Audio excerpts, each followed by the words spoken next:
Welcome back, everybody, to another deep dive.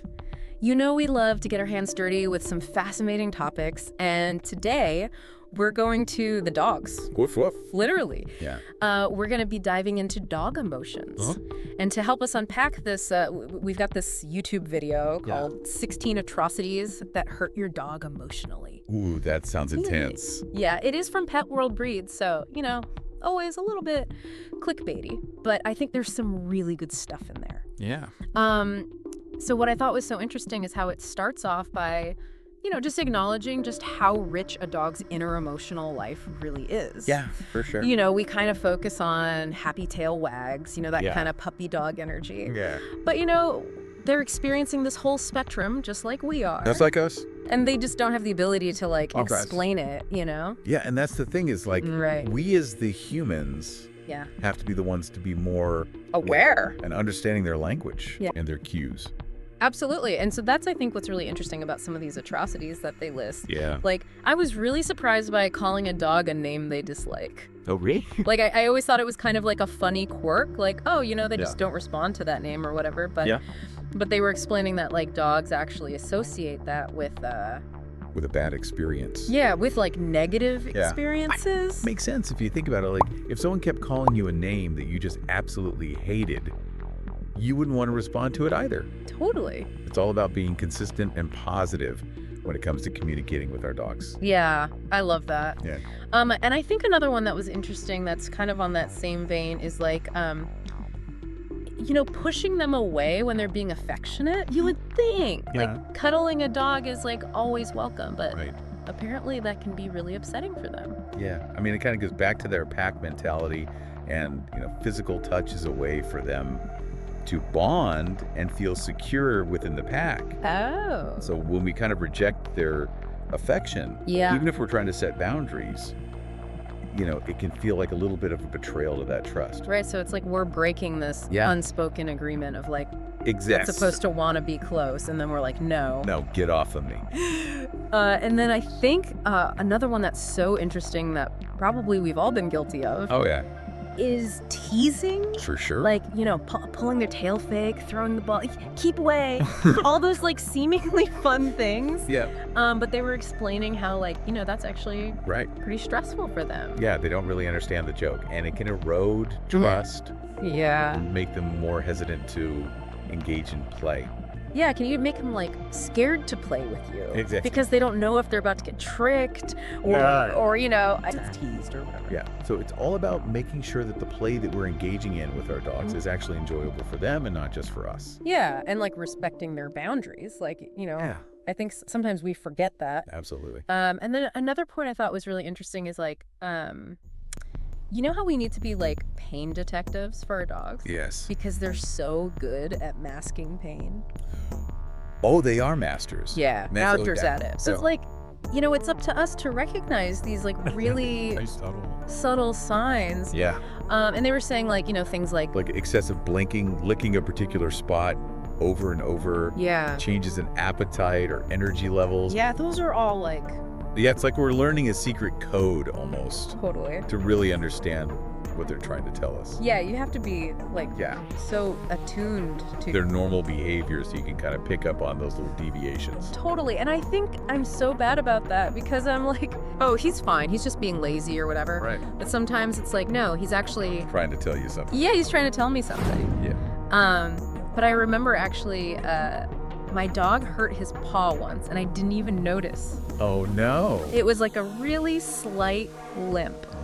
And once I started paying attention, I was oh, you're you're constantly favoring this leg big time. Exactly. And that's a perfect example of how tuning into those subtle signals can make all the difference. Absolutely. We've talked about some of the things we might be doing unintentionally that are causing our dogs distress. But the video also offers some great advice on what we can do to promote their emotional well-being. Yeah. What are some of the key takeaways for you?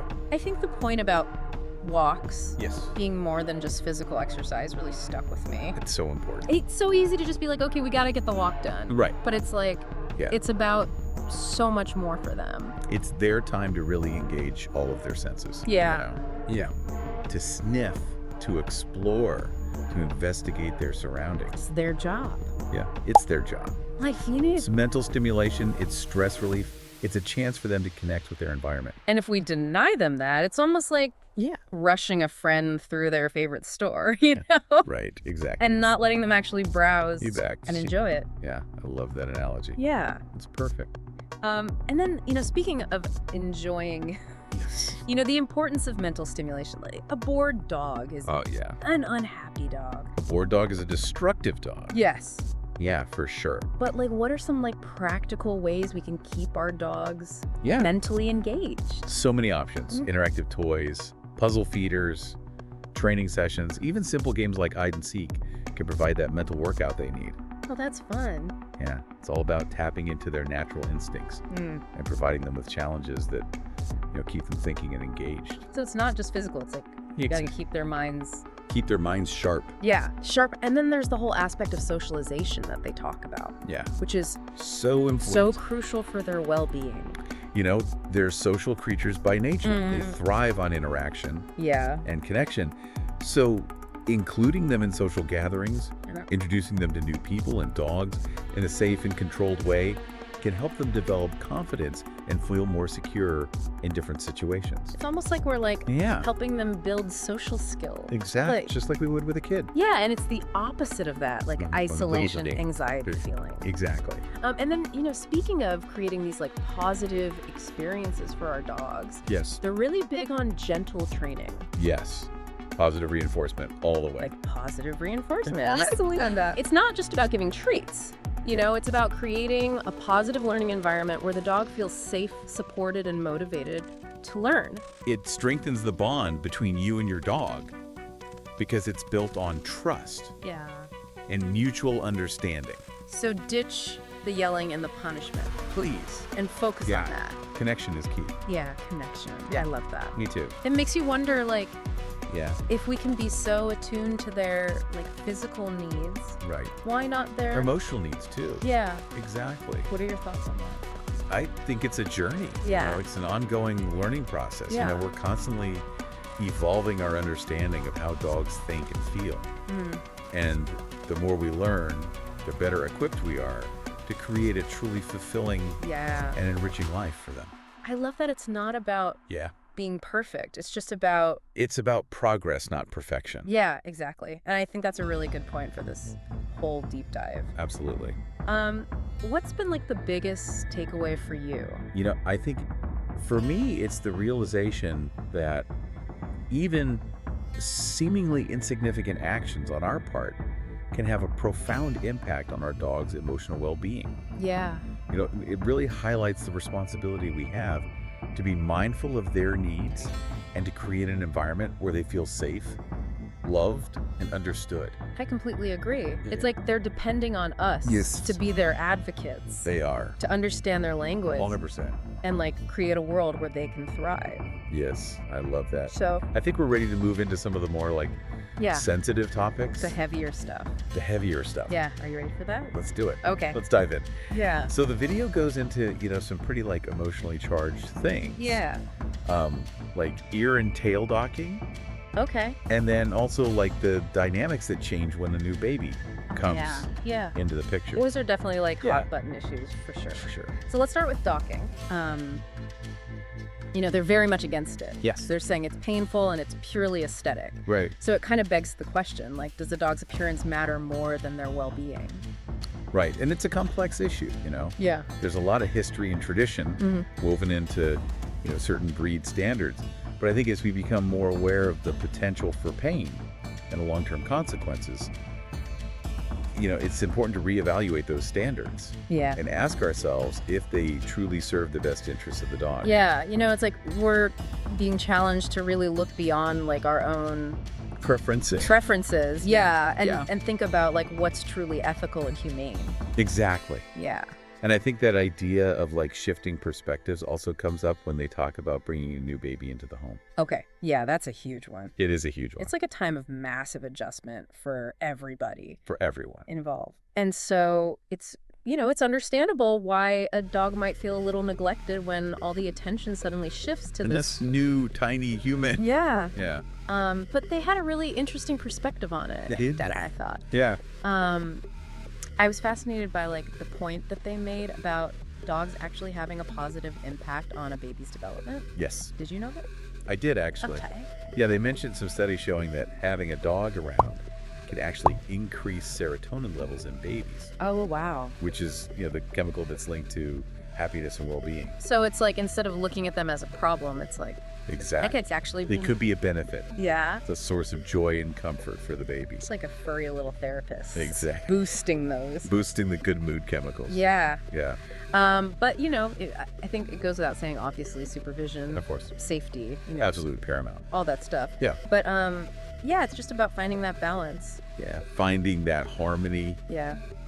where both the baby and the dog feel safe, secure, and loved. Yeah. And speaking of feeling safe and secure, Yes. the last thing I wanted to touch on was this whole crate conundrum. The crate. It's like a It big is. one It is. that I think a lot of dog owners struggle with. Yes. A lot of people have really strong opinions about the crate. Yeah, and I thought they did a really good job of explaining how, like, the crate isn't the issue. The crate itself is not the problem. Yeah, It's how it's how we use it. we use it. Yeah. And so, when it's used correctly, it can be a really wonderful tool. It can be a wonderful tool. It can provide that sense of security and a safe haven for the dog, especially, when you're traveling or in stressful situations like thunderstorms or fireworks. Oh, yeah. It can also be helpful for house training and preventing destructive behavior when you can't directly supervise your dog. So there are a lot of benefits to crate training. But they made a really good distinction, I thought. Yeah. Between like using it as a safe space versus using it as punishment. Right, because if the dog is constantly being sent to the crate, as a consequence for unwanted behavior, Yeah. they're going to start associating the crate with those negative emotions like fear and anxiety. Right. So then it becomes like Exactly. a scary place. It becomes a prison Yeah. Instead of like instead of a safe haven. this cozy den Exactly. Yeah. area. It's all about intention. Yeah. Being intentional about how we use these tools and making sure that, we're not creating those negative associations. What's striking me as we're talking about all this is there's this like common thread that kind of runs through everything. With that. And it's like, recognizing that our dogs experience the world so differently than we do. Oh, 100%. And I think we're so quick to like Project our own project human experiences onto them. Yeah. But like, how can we like practically, Yeah, how can we bridge that gap? bridge that gap? I think it starts with observation. Okay. Really paying attention to their body language, their vocalizations, their reactions to different stimuli. So it's more about like understanding Understanding. and controlling. Yes. Yeah. Exactly. I like that. And I think that shift in perspective Yeah. can have such a transformative impact on our relationships with our dogs. Totally. When we approach them with empathy and a genuine desire to understand their world, we create that foundation for a deeper, more meaningful connection. It's not about obedience. It's about It's about partnership. partnership. Yes. Yes. I love that. Me too. As we're wrapping up this section, it just strikes me like how much we've already uncovered I know. about this whole world of dog emotions. Right. And it feels like we've only like scratched the surface of this like That's at the iceberg. yeah, for sure. But we do have one final topic from the video to get to, Okay. and it's a big one. It is a big one. It's one that really challenges us to think about, Our responsibility. our responsibility as dog owners. Yeah. So are you ready to tackle that?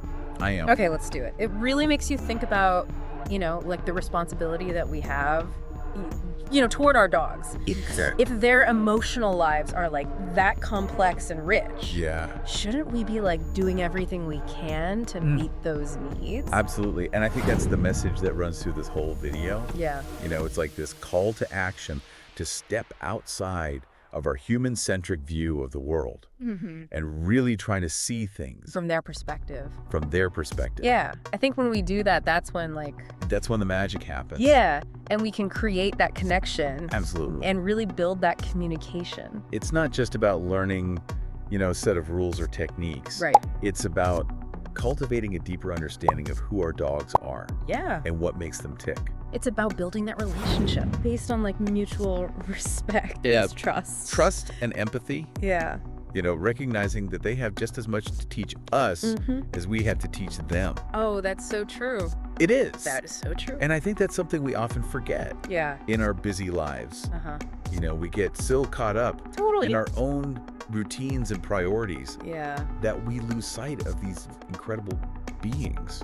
This has been a good reminder to just like slow down, Yes. pay attention, Be present. be present, and appreciate like, Those little moments. yeah, those little moments. Yeah. And I think that's like the biggest takeaway. It is. It's not about these like, grand gestures yeah. or expensive toys. Yeah. It's those small, everyday moments of connection Yeah. that make all the difference. Like a glance, a scratch. A walk in the park. Wow. Just being together. Yeah, just being present with them. Yeah. And when we approach those moments with intentionality, Yeah. We create a ripple effect totally. that extends far beyond, Yeah. that relationship with our dog. We become better humans. We do. Later. More attuned to the needs of all living creatures. I love that. It's a beautiful thing. So as we wrap up this deep dive, Yes. I think you had a really great challenge.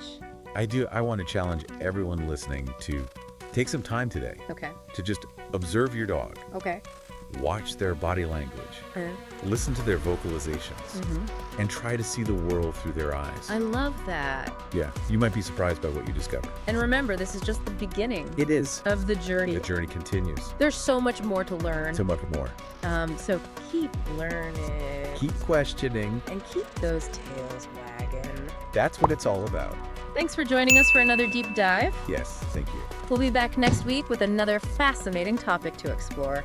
Until then, keep those paws and minds active. Yeah.